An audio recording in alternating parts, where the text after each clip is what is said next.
ജനശ്രീയുടെ പ്രവർത്തനം കേരളത്തിൽ മൗന വിപ്ലവത്തിന് തുടക്കം കുറിച്ചുവെന്ന് AICC general secretary Mukul Wasnik. നാടിന്റെ സമഗ്ര വികസനത്തിന് നടപ്പാക്കുന്ന പദ്ധതികൾ ഭാവി തലമുറകൾക്കു കൂടി പ്രയോജനപ്പെടണമെന്നും മുകുൾ വാസ്നിക് പറഞ്ഞു. ജനശ്രീ സുസ്ഥിര വികസന മിഷന്റെ 7ാം വാർഷിക സമ്മേളനം ആലപ്പുഴയിൽ ഉദ്ഘാടനം ചെയ്ത് സംസാരിക്കുകയായിരുന്നു അദ്ദേഹം. That the participation of common people in developmental initiatives can achieve good results and which can be extended to achieve scientific, technological, social and economic developments to benefit every individual of our society. Visionaries of Janashri have conceived it as a platform for synergizing both public and private efforts for the benefit of the people of Kerala.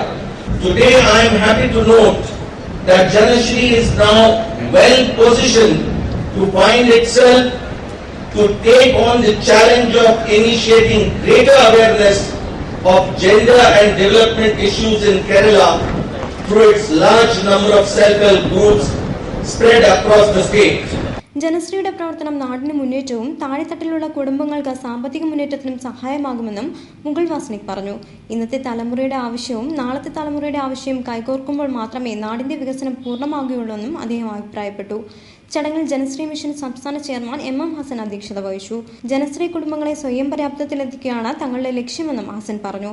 Alappuzha കടപ്പുറത്ത് നടന്ന ജനശ്രീ മഹാസംഗമത്തിൽ കേന്ദ്ര പ്രവാസികാര്യമന്ത്രി വാലാ Ravi, PC Vishnunath MLA, DCC president A Shukkur, Lathika Subhash തുടങ്ങിയ പ്രമുഖ കോൺഗ്രസ് നേതാക്കളെ കൂടാതെ 10,000 കണക്കിന് ജനങ്ങളുടെ പങ്കാളിത്തവും പ്രകടമായി.